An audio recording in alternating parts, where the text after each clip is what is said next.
Hello there. Now that I finished the game, I apologize for the sudden break. For the most part, I've been playing Hades 2, alongside trying out other games like Balatro and V Rising. Both games I'm thoroughly enjoying so far and I recommend you taking a look at. I appreciate all of you and I hope you're doing well. Let's get into it. Hades 2 is an early access isometric roguelite title made by Supergiant Games, released on May 6, 2024 and is a sequel to Hades. The game summary is basically top tier rizzling voice lines, great kimbo gods, and thick-thighed dommy mommies. Speaking of big plot stuff, let's go over the story. The game takes place after the first Hades installment, and you, Milenoe, or also known as Mel, are the daughter of Hades and sibling to Zagreus, the playable character in the first game. Blessed with good-looking genetics and recently unblessed without a proper left arm, your father's domain is wrecked by the Time Titan Zaddy Daddy Kronos and your family is taken into his involuntary custody. Before this happens, Hades sends you to hide with head mommy Mistress Hecate in the secret woods and you're given the task to free your family. On the surface, Grandpa Geezer Time Titan's forces are currently attacking Mount Olympus, leaving you to free your family and put Slim Jim Grandpa to sleep. Now into combat. From the first installment, out goes the double dash, and instead is replaced with a single dash and sprint. You get a mana bar for your spells that top off after each encounter, and you can choose one of two rewards before heading to a new dungeon. You can also gather coins during some encounters that you can spend on Chiron's randomly itemized shop that are sprinkled around each biome. These coins are tied to the run and have no value outside the run. I personally recommend playing this game with a controller, as I felt mouse and keyboard didn't work so well with the combat and movement, and made me struggle early on before I made the switch. There are 5 weapons in the game, 4 of which are unlockable. Staff, which is the starter weapon that I personally enjoyed as it offers close and long range options that feel fluid and dishes out decent damage. The sickle and dagger is all flash and dash, and barring that your fingers are not cooked, it will yield high damage per second and will barely affect the mana bar at all. The wands are also known as garbage glow sticks, are a set of wands that emit slow moving orbs that require you to be stationary for half your attack so you can watch yourself get 100 to 0 faster than my motivation to finish assignments. The axe will yield high damage at the cost of slow movement, often compromising you to any attacks. To compensate, you are given a block ability for projectiles. And finally, the skull, or also known as Greek Second Amendment rights, and one of my favorite weapons as it felt goofy and fun to blast mobs away with an ancient Greek protogun that has 3 retrievable bullets. Alongside your weapons are 4 tools: the shovel, the pickaxe, the fishing rod, and the pamphlet. You can only take one with you during your run, and occasionally see use to extract the resource with said tool. Boons add or enhance abilities to you or your spells. For instance, one may give you mana regeneration, you're a marked enemy, or another might add knockback to your basic abilities. Each is tied to a god or goddess. For example, a lightning symbol is a Zeus boon, a wheat symbol is a Demeter boon, a heart gives you a 50-50 on whether Aphrodite or your parents enter your room as Aphrodite pops up, and many more. You can mix and match boons from other gods as long as they don't clash with each other's ability slot, and sometimes they offer a duo boon if they complement each other. For example, one run I learned that with the wands, Milenoe Naruto runs when you sprint. I decided, for fun, to stack only sprint boons to see what the outcome would be, and as predicted I became the equivalent to an F-16's maximum speed in ancient Greece, second to Hermes. I managed to run away from most projectiles and boss attacks, and I thought that this was going to work for the final boss. I, however, did not do any damage, as the dual wands are objectively the weakest weapons in the game at the moment, and I neglected to stack any damage boons on them, instead opting to equip 2 bullet trains to my feet and watch as Meltokio drifts around like a meth-induced anime character and tearfully watched as my health bar went to 0. 10 out of 10, I enjoyed that run a lot. The gameplay is pretty good for an early access game, and if you're like me and had a hint of exposure to Greek mythology in any capacity growing up, you'll play the game thinking, that name is familiar, and end up looking up Greek mythology afterwards on your phone in bed at 3 in the morning.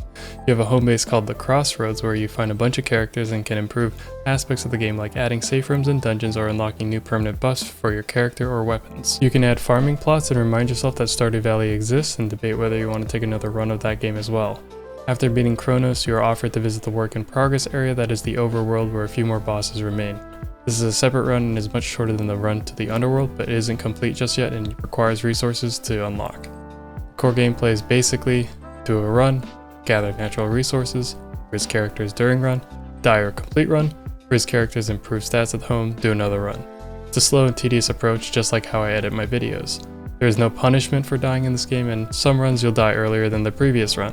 That's okay, but after 45 hours of playing it and committing elder abuse on Time Titan Daddy, I can finally say that the gameplay and RPG elements are solid. The soundtrack uniquely fits the game style and combat, keeping it paced throughout the engagements to raise your heart rate above average.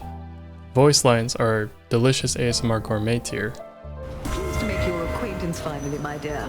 Welcome to our world surface. The voice acting from the actors and actresses are honey to the ears, and it sounds amazing every time you interact with them. Each god or entity you interact with in the game is grounded on Greek lore, but are tweaked to fit their own personalities. For example, Heket is the Greek goddess of magic, witchcraft at crossroads. Wait. In the game, she acts as your mentor and has a big old witch hat and bubbling cauldron you can use for upgrades. On top of that, she has a six-pack and is dripped to the max when it comes to art design and color theory. Another example is Nemesis, or Nem, who is the embodiment of retribution in Greek mythos. In the game, she is cold, honest, and doesn't consider being nice to anyone. She also has a set of dummy thick thighs and a whole host of degenerate players that want her to step on them. I don't judge though. She's a baddie, and fellas, I have to confess, some characters in the game are indeed kiat for real. The mood and set design of each location are unique from each other. Each place has intricate details and distinct characteristics that set each other apart. You can tell the creative team really poured a lot of time and effort into the game's atmosphere and art design. However, the core dungeon design does repeat as you notice a loose pattern. Mob variation is tied to location, and each regular mob has 1 to 2 attack animations barring the bosses. Mobs scale as you progress and steadily gain an extra armor bar per mob the further into the run. Let's talk about some of the negative aspects of the game so far. Hades 2 runs into a problem as the honeymoon phase passes and you realize the game hasn't cooked in the oven long enough. For example, you are limited to 1 tool per run. This drags the game's resources out as you have to do multiple runs with other tools equipped if you lack said resource that you're trying to find for an upgrade. You can get your frog free notes to carry around an extra tool, but it is single use only per run and doesn't help other than getting that one specific non-guaranteed resource. Another example is the pace and progression turns into quite a slog after 10 hours. Having multiple currencies and resources to find and are required to get that extra buff really stretches the game into an artificial length of time to a point where ultimately you'll be doing runs later specifically hoping to get the desired resource. Pairing that with a combat and weapon system that is a little clunky makes this game feel like it was cooked at 200 Fahrenheit or 93 Celsius and requires more refinement in the kitchen. However, before I get skewered, I offer a counterpoint. This game is in early access, and Supergiant Games have a better record of polishing and refining their games than other studios in the early access gaming industry. I believe that they will continuously patch the game and take the time needed for it to be in a better place. They also released a roadmap and have identified many of the key issues at hand that players faced, and it seems they intend to roll out further updates to the game. Just as a side note, Supergiant Games recently released a patch that changes the resource management system to make the tool chosen during the run to spawn the correlated resource more often than the non-obtainable resources. I have yet to test it out, but it is a good direction to the resource tool relationship problem during runs. They also intend on fixing some combat balance changes in the future as well. This is great communication from Supergiant, and I'm glad that they are listening to player feedback so well. To wrap things up, I've played about 45 hours of the game and beat the current final boss a handful of times by now. It is definitely a good game to kill time, but personally I would wait and see what the 1.0 version would look like, as it is still clearly a work in progress. I will still dabble in playing the game here and there, but I won't be so invested like last week until it feels a little bit more polished. Till then, I love you all, and thank you so much for watching.